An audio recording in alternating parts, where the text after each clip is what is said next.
আমাদের স্বপ্নের জায়গা থেকে আমরা পৃষ্ঠপোষকতা করতে চাই, সব সেক্টরই সংস্কারের আলোচনা হচ্ছে এবং সব সেক্টরেরই মানুষ নতুন করে বাংলাদেশকে কল্পনা করার একটা সাহস করতেছে। এবং এটাকে আমি সাহস বলছি কারণ কয়েকদিন আগেও এই চিন্তাটা, এই স্বপ্নটা আমাদের মনের কারো ভেতরেই কিন্তু থাকতো না। তো আমরা এখন একটা সম্ভাবনা দেখতে পাচ্ছি এবং আমাদের মধ্যে সকলের মধ্যেই হয়তো দ্বিধাও আছে আসলে এত সম্ভাবনা বা কতটুকু আমরা বাস্তবায়ন করতে পারবো কি পারবো না। তবে আমরা যেটা বলতে চাই যে আমরা শেষ পর্যন্ত চেষ্টা করে যাব, কারণ আমরা একটা অভ্যুত্থানের মধ্য দিয়ে আসছি, অনেক রক্তের উপর দিয়ে আসলে আমাদের দায়িত্বে আসা। তো ফলে চলচ্চিত্র জগতেরও যেই দীর্ঘদিনের একটা স্থবিরতা আছে, নানান ধরনের সমস্যা রয়েছে, সরকারের জায়গা থেকে আমরা পৃষ্ঠপোষকতা করতে চাই।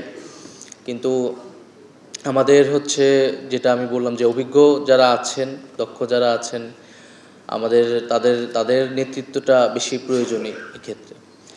এবং আজকের এই অনুষ্ঠানটি জুলাই অভ্যুত্থান শহীদ এবং শিল্পী এস.এম. সুলতানকে উৎসর্গ করা হয়েছে। আমাদের এবং 1971 থেকে 2024-এর একটা সম্পর্ক আসলে টানা হয়েছে এই আজকের অনুষ্ঠানে। এবং আমরাও এটাই বলতে চাই যে আসলে আমরা 1971-এ আমাদেরও তখন যারা আন্দোলন, তখন যারা যুদ্ধ করেছেন, সেখানেও একটি নতুন স্বপ্নর মধ্য দিয়ে কিন্তু বাংলাদেশ আসলে গঠিত হয়েছিল। তো সেই স্বপ্ন আসলে গত 53 বছরে বাস্তবায়িত হয়নি বিধায় আরেকটি গণঅভ্যুত্থানের প্রয়োজন হয়েছে। মানুষ আবার রাস্তায় নেমেছে, জীবন দিয়েছে।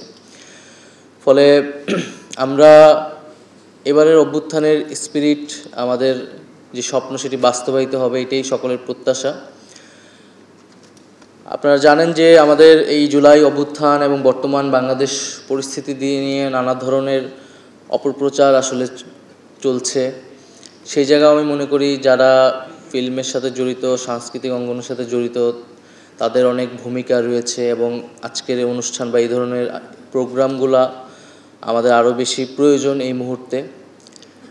এবং যে জুলাই অভ্যুত্থানের আমাদের যেই গণমানুষের অংশগ্রহণ, সাধারণ শিক্ষার্থীদের অংশগ্রহণ, সেটা এই ধরনের শর্ট ফিল্ম বা চলচ্চিত্রের মধ্য দিয়ে ফুটে উঠবে এবং আমাদের একটা হিস্ট্রি এবং ন্যারেটিভ তৈরি হয়ে থাকবে, আমরা এটা প্রত্যাশা করি।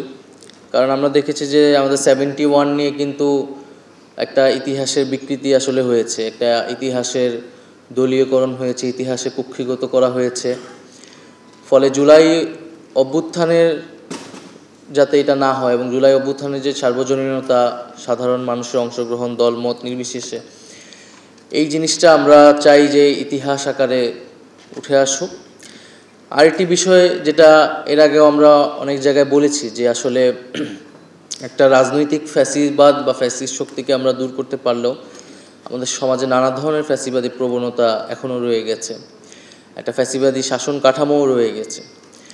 এবং ব্যক্তি এবং সমাজকে এই ফ্যাসিবাদী প্রবণতা থেকে মুক্ত করতে হলে, বের হয়ে আসতে হলে আমাদের আসলে খুব শক্তিশালী সাংস্কৃতিক আন্দোলন প্রয়োজন, যেটি আমরা হয়তো এখনও এই জুলাই অভ্যুত্থানের পরে এখনও আমরা সেইভাবে গড়ে তুলতে পারিনি। কারণ সংস্কৃতি মানুষের যে মনোজগতের পরিবর্তন ঘটাতে পারে, মানুষের রুচির পরিবর্তন ঘটাতে পারে। দেশের মানুষের মধ্যে, স্টুডেন্টদের মধ্যে এখনও অনেক অস্থিরতা, এখনও সবাই অনেক কিছু করতে চাচ্ছে, দেশের কিনে সবাই উদ্বিগ্ন। এবং এই যে নতুন স্বপ্ন, সম্ভাবনা, সেটাকে আসলে সংস্কৃতিতে রূপান্তর করাটা আমার মনে হয় যে আমাদের দায়িত্ব। তাহলেই এই অভ্যুত্থানের আকাঙ্ক্ষা, যেটা স্পিরিট, সেটা আসলে দীর্ঘস্থায়ী হবে। তো সেই জায়গা থেকে আমরা সহায়তা করতে চাই, পৃষ্ঠপোষকতা করতে চাই। আজকের অনুষ্ঠানে অনেক ধরনের সংস্কার প্রস্তাবনা বা এসেছে, আমরা এগুলো অবশ্যই বিবেচনা করব।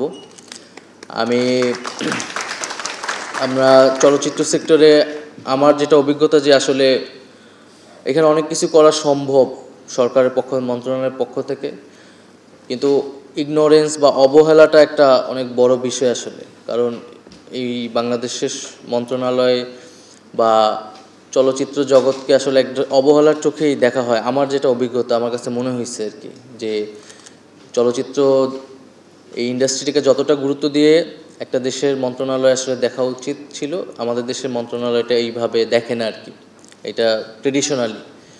তো এই মনস্তত্ত্বটা আমাদের পরিবর্তন করতে হবে, কারণ সরকারের জায়গা থেকে এটা পৃষ্ঠপোষকতা না করলে এটা আসলে ইন্ডাস্ট্রিটা দাঁড়ানোটা কঠিন।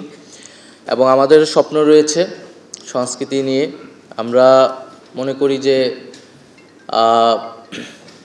আমাদের ঢাকা শুধু বাংলায় না, আমরা চাই যে পুরো দক্ষিণ এশিয়াতে শিল্প সাহিত্য সংস্কৃতির কেন্দ্রবিন্দু হয়ে উঠবে এবং ঢাকা তথা বাংলাদেশ একটি বহু ভাষা এবং বহু সংস্কৃতির চারণক্ষেত্র হবে।